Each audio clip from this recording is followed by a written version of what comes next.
Ever bust a string when you're really feeling it? Or maybe it's just over time you notice that your strings are sounding dull, thick, and heavy, and kind of muted. They're not bright and snappy like they used to be. Well, in today's video, we're going to discuss how to change out your strings. So stay tuned. Let's dive right into the video. Before we actually start straining anything or taking anything apart, what you're going to need for this is a simple tuner, your strings, and some tin snips or wire cutters to take off your old strings. So how the process usually starts, there's a few different ways, but you generally just start by loosening all of your strings, meaning that you take them all majorly down in pitch. So everything gets loosened to the point where you're able to unwind the strings. So that's not going to happen really soon. You're going to have to turn for a little bit before you're able to actually pop any of these strings off. And they do sell little jigs that help you to turn these things way faster, but I don't happen to have one, so we'll just do it the good old way. Now my low E here, you can see, is completely loose, so we'll just unravel this guy.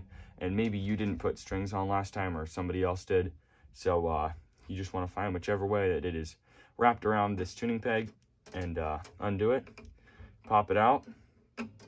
I'll go ahead and do that to all the other strings and then get right back with you. Alright guys, so you can see that now I have got all these strings taken off from the peg head. And I don't know if the camera will pick this up or not, but you can might be able to see just how dirty those strings are from hard usage from me playing these. So the best way to get them disattached down here is to really just reach your hand. You undo this carefully, but you want to reach your hand in through the sound hole, and you can actually touch the bottom of these pegs and you can push up on them. Now sometimes you'll have to wiggle them, or what I actually usually do is kind of use a combination of both. I just take the edges of these tin snips here, and you want to do this very carefully. You may even wish to get tissue paper or something. I don't really need to do that because these are older and they're a little bit loose, but just in case you guys run into any of these troubles, because I know this can be pretty prevalent, you just want to carefully put your little wire cutters under there and kind of edge that up, and then you can kind of pull and push with one hand underneath there, and you'll be able to pop that out. And I recommend keeping these pegs in order. So whichever one went to your 6th string E, 5th string A, etc., etc., keep those in line. So I'm just gonna set this over here and go ahead and pop all the rest of these out for you guys to see here. And you want to be careful. You may need to replace these pegs every few years, but it's not nearly an annual thing like you do with these strings. I probably replace my strings close to once a month. I got pretty sweaty hands, so I go through a lot of strings, but the type of strings that I'm putting in today are excellent, long-lasting strings, and yeah, I've been using them for a while. So with no further ado, we just carefully take these strings out. And I actually save these strings. You certainly don't have to, but there are some places where you can donate these and whatever, and it just kind of helps the prices of new strings go down if everyone does that, believe it or not, because they recycle these and then turn them into new ones and whatnot. So let's just put these to the side and let's dive right into the actual process of stringing up your guitar. Okay, so the brand or the type of strings that I'm using here today are DR strings. I've used these a few times. I also use Martin, but I just find that DR, kind of in my opinion, sound better, they last longer, and they're endorsed by one of the greatest modern bluegrass players, Steve Kaufman. So this is a 3-pack, but regardless of that, what you're going to do here is just open up your set of strings, and because this is a 3-pack, there obviously are 3 sets in here. So you just want to take one of those sets, and be mindful when you take it out of the packaging, or maybe you just have one set of strings. Be mindful that you obviously keep your strings in order, okay? You don't want to be mixing up your 6th and 5th string. I've done that before. I think it was actually my B and E string, and I was tuning them up and I realized that, and I was able to take them out and stop in time. But yeah, those strings, even though they only vary by 1/1000th of an inch, you can very easily break those still during tuning, and your guitar will obviously not perform nearly as well as it should. So, yeah, let's just go ahead and tear into this. I actually haven't had DR on in a couple months, so I'm super excited for this because I've had Martins on, and Martins are good, but I love my DR strings. So here's the 3rd and 6th, so that's going to be your G and your E. Here's your B and your A, and here's your E and your D. So I'm going to pop these out, and let's get right into the stringing process, starting with our low 6th string E. Set those to the side, and I can already tell easily this is the our 6th string, and there's our little G right there. So we'll just carefully set him to the side. Don't forget about him. And then actually hang on to this if you want to. If you're not going to save your strings, keep this and then just take your old string and wind it up and stuff it in there. That way it's not jumping out of the trash can and stabbing people in the eye. You know, you don't want any of that stuff. All right, so here's your new string. See our nice little end here. So for those of you that have never strung a guitar before or are not familiar, come on camera, there we go. You'll have a little brass knob or something like that on one end, and the other end will just be completely, see if I can get the camera to focus here. The other end is just bare, so one end, couldn't get it to focus. One end is bare, one end has a little knob. The end with the little knob is going to be inserted carefully into your 6th string hole. That's going to be your highest hole right here. And what I like to do is push it down in there and then grab your 6th string peg, and there's going to be a little groove cut into that peg, and you want to obviously put that facing the string. So insert that groove on top of the string there. Just push all the way down until that peg sits firmly across your saddle here. And then you're just going to want to pull up very carefully on your E string. You're just going to grab that and pull all the way up until it kind of runs snug, and you'll kind of hear it stop. That is just so that when you're tuning, you're not wrapping obscene amounts of string over your tuning peg here. You're just getting all the slack you can out of here. Don't yank on it, but make sure you know you got it nice and snug. Now, I'm about to teach you a very important trick here. So, let's get this in the camera here for all you guys. When you're stringing up, first things first, make sure that your hole that you're putting it in is facing, your string's going to go straight in this way. All right, that's a very important starting tip, just to be able to go right through there. Sorry if the camera caught the top of my head. But also a big question is, how much slack do I leave on my string? And the correct answer is, I'm 16. I have a pretty average hand size. But regardless of whatever your hand size is, the correct amount of string, you probably want anywhere from 2 to 3 wraps around your peg, your tuning peg here. So what I generally do is the middle of your fretboard, well, in between the saddle here and the nut is the 12th fret. But we're going to go to the I either do fret 8 or fret 10, generally fret 10, and I give myself about this much. So if you were to do this with your hand and then you just kind of bend that so the string can go over it, I give it about that much, and I really stretch. So you should have about this much room between, if your pinky's touching the fingerboard right here and your thumb, put that baby under there and raise that up kind of like this. And you know, you don't want so much slack that you're going crazy, but you want just enough that you can kind of raise your thumb like so, make that sign. It may seem a little silly, but that's just the right amount of string tension to that's just the right amount of string to have around your tuning peg. So just kind of like that, and then let that string go. And then over here at the end with your peg head, you want to take that string, this little remainder here, and just bend it straight up, as close and tight to the peg head as possible. Then what I find is the most helpful thing to do is just kind of grab this part of the string here and pull a little bit of tension, kind of push that down into your slot, push down here on the 2nd fret, and then just slowly start turning so that your string winds outward. Okay, you want the starting bit of the string to wind this way. Don't ever wind inward. You're going to bump into other strings and just give yourself a big headache. So we're going to start strike that, reverse it. You always wind inward. If you wind outward, you're going to come off your slots here, and that's just not good. So wind inward. Sorry, I said that backwards.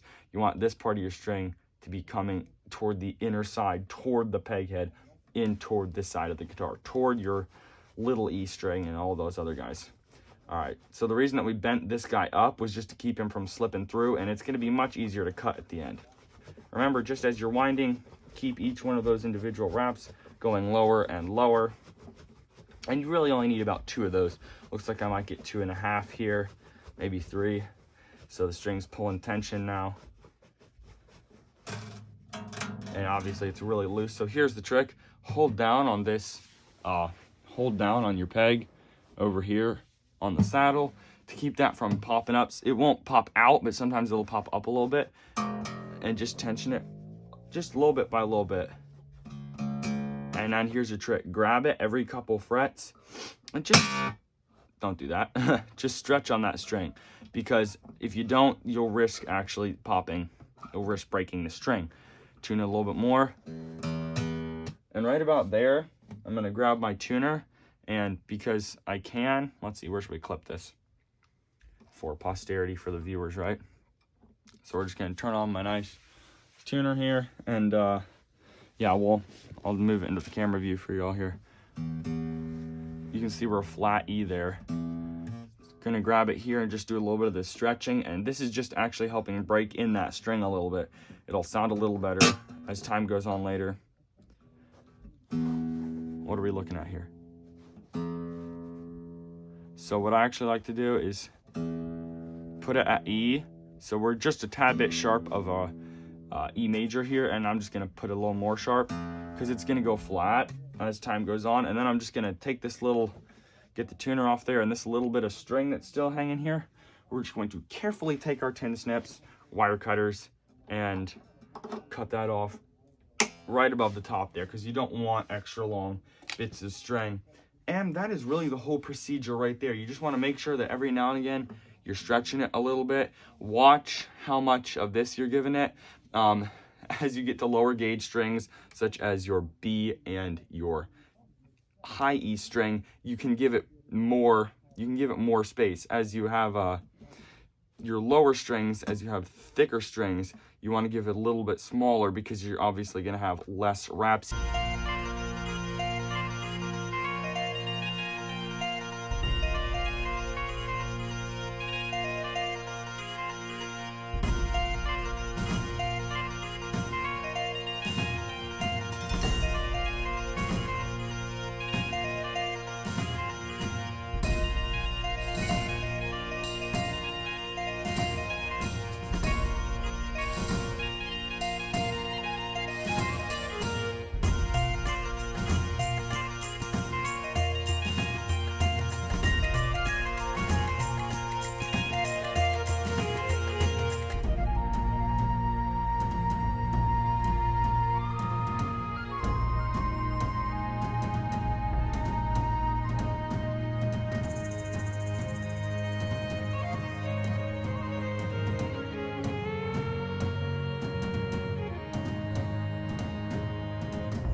And we're done. So there's nothing absolutely too difficult in this process. However, one thing you do need to make sure of is, as you're going down the line of strings, regardless which end you're starting from, something that's actually quite important to make sure of is obviously not only that you have the strings aligned in the right slot on the nut, but actually over time you will cut little grooves, and you can't really see, but you will cut little grooves into your bridge here. That's what this little white piece is called. And they're kind of almost microscopic grooves, but if you don't get the string to sit in that little groove that is notched over time, unfortunately you will get sometimes a buzz or a hum or an annoying kind of twang sound if you don't get it to line up right in that little notch. So just kind of be mindful of all those things, and be mindful of the amount of slack that you put in when you start. You almost can't give it too much. I mean, you can, but I've seen people way more often, even teachers tell people to put strings, and I've seen a lot of tutorials, tell them to put, 3 fingers worth, or, just a little bit. The whole point is so that you get a few wraps around your peg here, and I'll see if I can get the camera to focus here. Yeah, you can see after we fixed that first mistake there on our 6-string E, that looks really nice and tight. So does our 5th, our 4th, 3rd, 2nd, and 1st. And again, I've done this quite a few times, so I have a little experience. But yeah, now I'll just get a shot of, I guess you could just see what all those ends looked like. Nice and clipped. I mean, I've seen people that do certain style stuff and leave their ends hang out real long, but in my case, there's no point in doing that. I don't want to get it caught on my case. And so actually now it's going to be a good time for me to kind of polish up my guitar. You can see some fingerprints there. So I'll go ahead and get that done and then hit a lick for you guys at the end so you can hear what it sounds like.